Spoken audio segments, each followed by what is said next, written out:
Anyway, so segueing to the country of Australia here now. So we were been talking about businesses, investing, trying to grow their business, especially during the current climate that we're encountering here. Are big businesses here to help those small businesses, or are they here to cripple or to stop them from growing and competing with their business here? Now, according to TechCrunch.com, a tech watchdog campaign challenges for big tech for hiding behind small businesses, meaning, typically big businesses are always saying that they're trying to help small business here, but ultimately, based on their action, you can see that they're in it for themselves. It's not really for the small players here. And if it benefits them to do away with those small businesses or small competitors, it benefits them even more. Just look at the big tech companies. You have Amazon. They're not really for small retailers here or small sellers. They're trying to drive out competition so that they'll be the only one in the game. You also have Facebook, right? Driving out other social media platforms so that they'll be the only one in the game. Look at Apple in terms of their Apple App Store platform, right? Driving out competition that, you'll be stuck in their ecosystem. You're not allowed to use other means to be able to access the apps. The companies are obviously trying to circumvent so that they can avoid the 30% fee that Apple is levying here, but their argument is for the security of the user. But I beg to disagree, because Apple has not done a great job. Even Google has not done a great job of protecting users' interests here with regards to many malicious malware or malicious software that's been embedded in many applications in their corresponding platforms. And so how are they helping those small businesses? It only props up their business rather than small businesses here. Anyway, the article goes on to say that companies have been pushing the narrative that the trillion-ish dollar businesses will trickle down, hurting small businesses that rely on their products, which is kind of iffy if you think about it, because how will it hurt Amazon, the big business giant, if small businesses were to fold? And as we've been seeing in previous articles, that even Amazon themselves is trying to compete with other sellers in their own platform, knowing if they can cut out the competition, then they will be the one last company or last business standing here. It mentions here that some business owners struggle with relying on so heavily on massive opaque cooperation and often have little recourse if things go wrong. As I mentioned, a good example is what do you call this, with Amazon. Jeff Bezos is stating that their business platform is to help other businesses.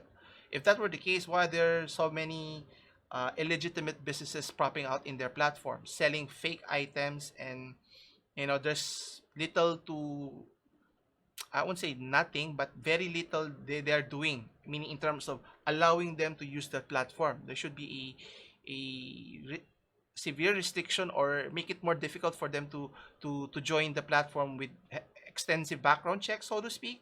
But anyone could just register, and then if they were to shut down that one seller, they could just create another one and another one and another one.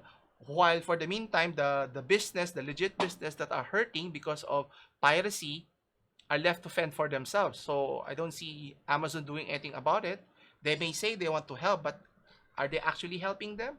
Same goes for Apple and even for Google, right? In the case of Google, right, they actually pay Samsung not to compete with them in the platform, the platform of providing apps, because it makes sense for Samsung to create their own app, and because it's in their ecosystem, there are millions and millions of units worldwide. And if they were to create a platform similar to how Apple and Google does, they create their own app store, people would use it because they trust Samsung. And guess what? Google is paying Samsung billions of dollars not just to compete with them. So if they're willing to pay a big company like that, what more for the small companies? How can they compete? How can they offer a better product? Where's the competition here? Because obviously, if there's no competition, companies tends to relax because they have a big stranglehold of their market position, whether it benefits them. The question, does it benefit the user themselves? Anyway, so according to the watchdog group Accountable Tech, they want to draw attention with regards to this issue as mentioned. And it underscores the litany of big tech companies that harms those small businesses. Actually, a good example that one would you could use here in our country is the malls that are propping out left and right. So you have SM and Ayala's and Robinson malls. Now, for all of its benefits, having many of those retail stores inside one facility, obviously they're charging a high renting fee. So if you're a retail store, you need to generate a lot of sales. Now, if you're a small business, a starting business, how can you compete with the likes of them? Typically, you would open up, brick and mortar stores along the road, on the street, so that, it's more affordable. And obviously, the access will not be as tremendous as compared to going to a mall where everything is laid out for everyone. So how does it benefit here? And obviously, what does those big malls do? They try to leverage that and build more malls, so that eventually making retail stores obsolete technically. So if you want to buy certain items like furnitures, clothing items, you have to actually go to a store. And if you want to buy something more affordable, maybe you have to go to Divisoria or even Market, or where it's more difficult to look for bargain hunting products here. And obviously, that's not benefiting anyone here, because obviously at the end of the day, businesses will tend to charge more so that they could stay in business if they're renting a very high renting fee in their respective malls, especially now in the pandemic where there are even fewer people visiting the stores. So how are they supposed to sustain it? And some of them have already closed down. And I think I've seen some of the shops that have been there for several years having to shut down because of foot lack of foot traffic in the stores themselves.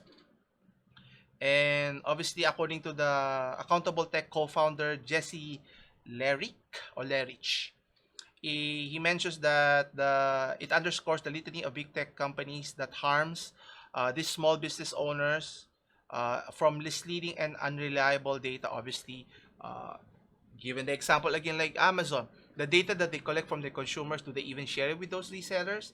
And they even get those information from those resellers that they want to compete with, so that they can easily provide a counter strategy to compete with them, whether it's identifying the product specification, who their target audience is, so they can market it more effectively compared to the different resellers there. So the reality of running a business on big tech platform isn't always rosy for, so it doesn't benefit the small businesses in the long run. That's why I think we discussed it before. Even big brand giant like Nike, who used to sell their products online in Amazon, well, it created a whole lot of confusion. So a lot of businesses, counterfeit resellers, are trying to sell their product and selling it as original. So it would drive up their sales, thinking that if Nike, the legit brand, is selling in your platform and other illegitimate brands or counterfeit are selling, people get easily confused. That's why it makes sense for Nike to just sell it in their own platform, in this case their website, so that people could know this is legit, this is not. And what's Amazon doing there? Nothing. They may say they're doing something about it, but at the end of the day, the fact that those parties are still in your platform says a lot about their inaction, or not say inaction, but not enough action, so to speak, because they've been benefiting from that platform for several years or decades now, and yet they cannot even remove those I won't say nefarious, but illegal parties. And that's why it creeps. You have unnecessary reactions from fake reviews, counterfeit products, because of the proliferation, because the platform allows it until they prohibit it or stop it completely. If they can use technology to gain information from the consumer, I think they could use that same technology to prohibit businesses or illegitimate businesses from using the platform. And I think it would boost the image,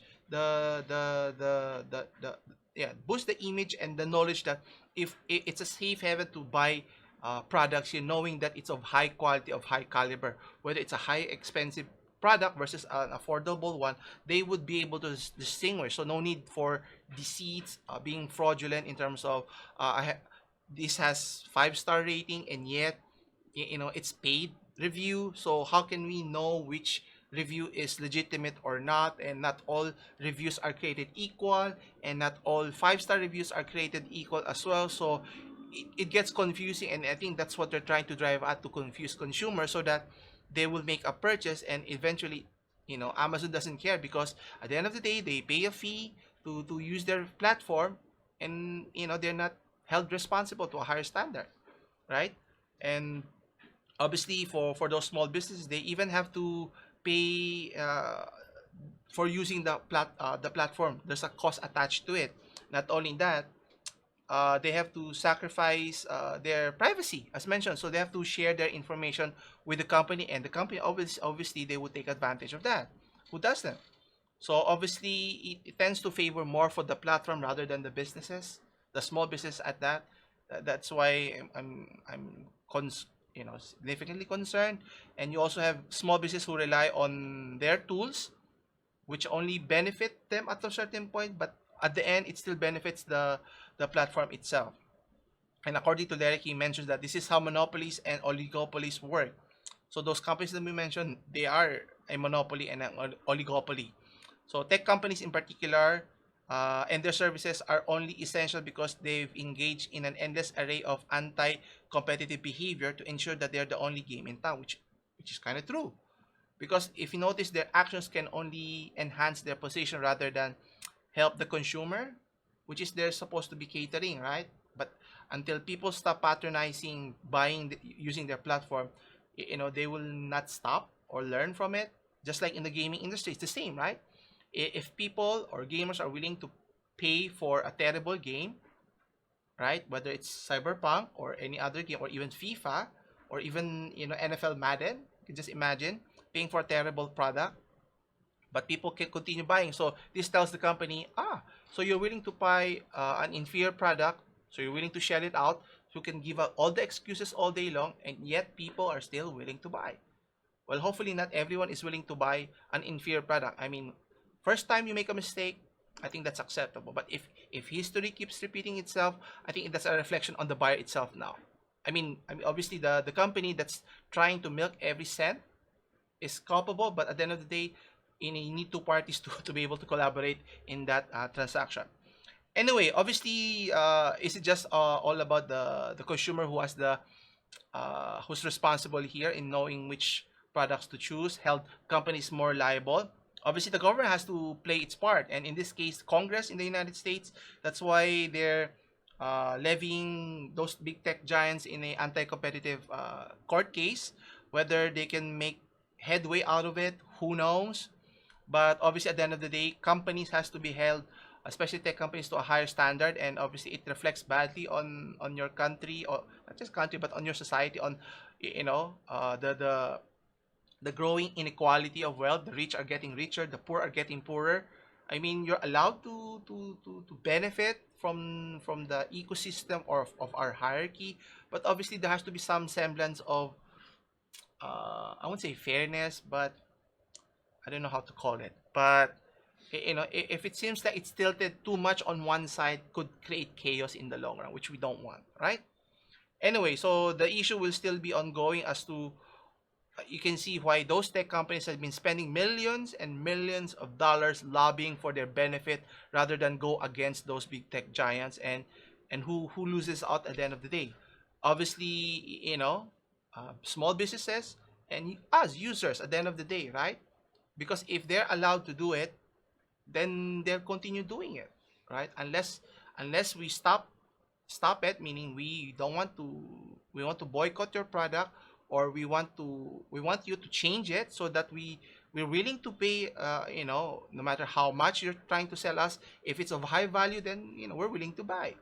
But if you're trying to skim us, meaning sell inferior products and at a high price, I think that's, I think no amount of sane person would allow that or accept that in the first place. But we'll see. It's an ongoing debate here, so we'll have to wait and see if anything pans out. Hopefully for the better, not for the worse here.